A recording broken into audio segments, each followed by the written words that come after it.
Alright, so today I want to talk about some production and drum building styles that I picked up from a session a few years ago with Chris Dave, an incredible drummer, Blake Mills, an amazing producer, on a record that we did for John Legend called Love and Darkness.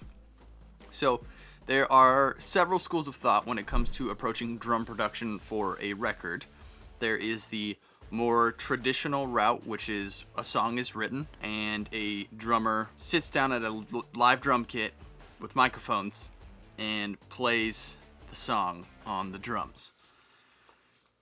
That's it. And then there's a more modern approach, which is typically used on hip-hop or pop records, or sometimes R&B records, where there's almost exclusively no live drums used. Typically what will be used are drum libraries or samples or loops or some combination of all of them to create a sense of rhythm that has less restrictive parameters and is more flexible. Also doesn't require a drummer. The approach that I want to show you today is somewhat of a hybrid of both. Essentially, we're going to be building a beat and we're going to use live drums. And we're going to do it right here in my home studio, so you'll be able to see what kind of results that you can get if you're willing to think outside of the box. But first, you know what I want.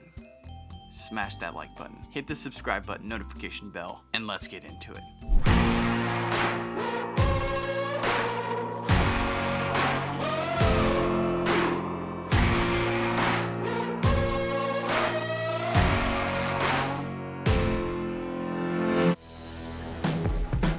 Okay, so the first thing I'm going to do, I'm going to get my Pro Tools session set up. My template that I'm creating here is going to be a set of tracks for the live drum kit, right?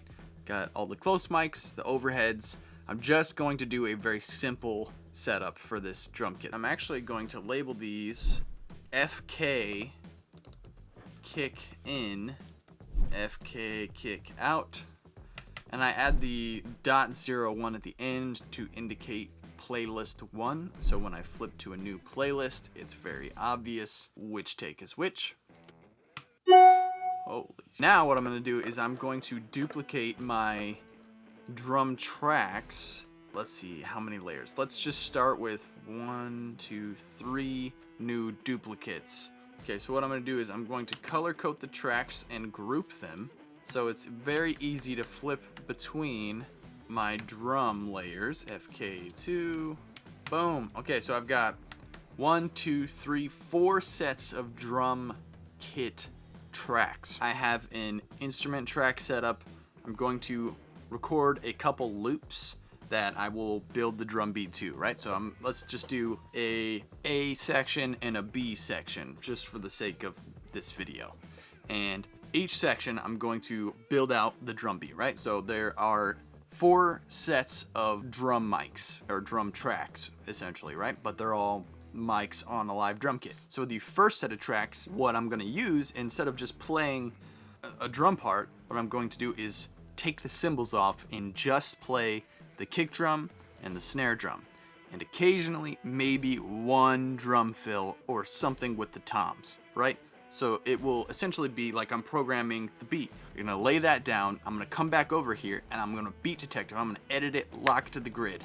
And then there will be no cymbal bleed, and the A section and B section will be done. Now that you've gotten the foundation, the meat and the potatoes out of the way and laid down and they sound good, now you can get creative and play something more percussive or something more intricate that you might not be able to actually execute if you were just playing it all at once. Okay, so I'm going to lay down the loop that I'm going to play the drums to, and I'm going to use arcade for this.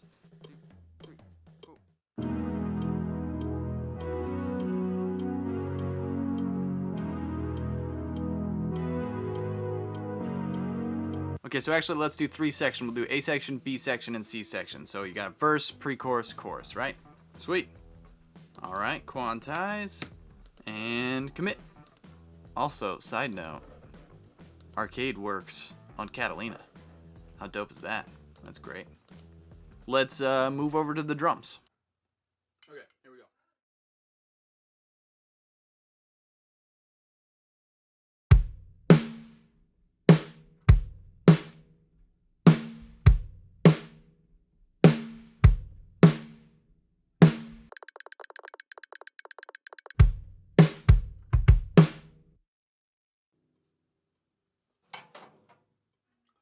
foundation. Not bad. Okay, so I just did some beat detective magic and got everything locked to the grid and edited nice and tight. Okay, so now when I go back over my drum set, I can hear what I just played, the kick and the snare. It's already done. So now I can just play around with other different patterns and percussive hi-hats or like maybe some cymbal swells or something like that. You know, people who make beats. Now we are doing that. We're gonna make a beat. We're gonna it's not gonna be, it's gonna be silly. But for the sake of learning the process, it is useful. This is your opportunity to bring your creativity to the table and add your own style and flair, because once you just get that main thing going, then you can really, the world is yours at this point. So I'm gonna go through the process of adding several layers, and we're gonna see how this whole thing sounds when it's all combined. And just imagine what I'm playing is a lot cooler than it is, and then you can understand what's possible if you were to do this.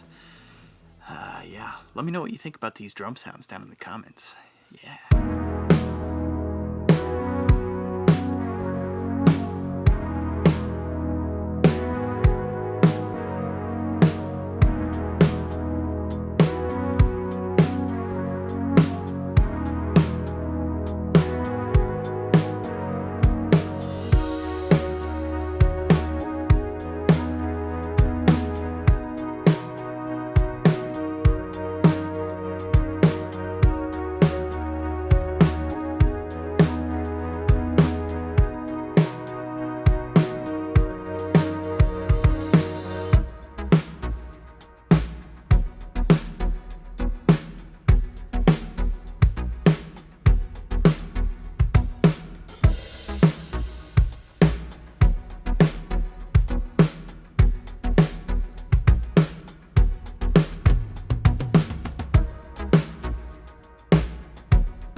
Not bad, right? Kind of boring, not super creative, but you know, I'm not trying to like make a song for you, I'm sorry. But now you saw how I did it. A couple notes on the recording side of it.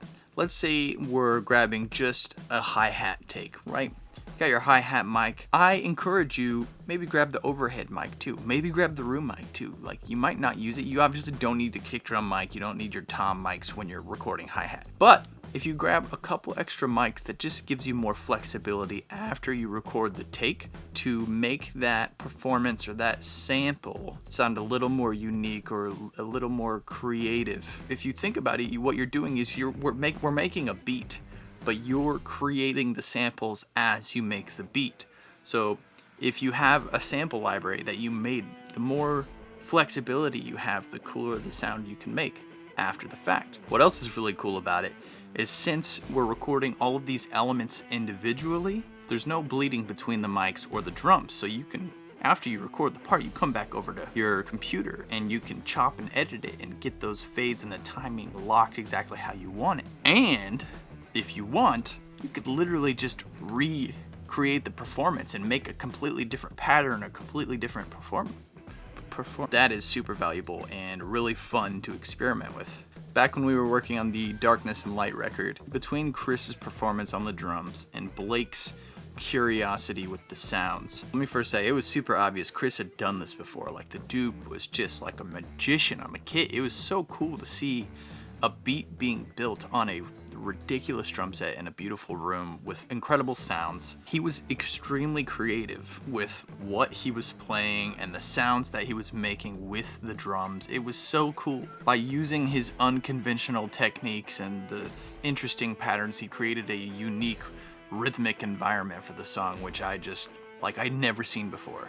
It was really inspiring to me. What I took away from it is that if you're open to trying something unconventional and a little bit outside of your comfort zone, you can really wind up with something special. This silly little loop that I just played and put together is a great example of the process and how to get up and going, and hopefully lighting a spark for you that gives you an idea of something that it might apply to, or something that you're excited to try on your next project. Don't limit yourself to what you think should be done, and you won't wind up with a production that sounds like everything else. Feel free to get carried away and get a little weird. If you're curious about any of the gear that I'm using here in the studio or to make this video, all the links are down in the description, by the way. Make sure that you smash the like button. Hit the subscribe button so that you can see more cool videos like this when I put them up, or go check out all the other ones that are already up. But again, thank you so much for watching, and I'll see you in the next video.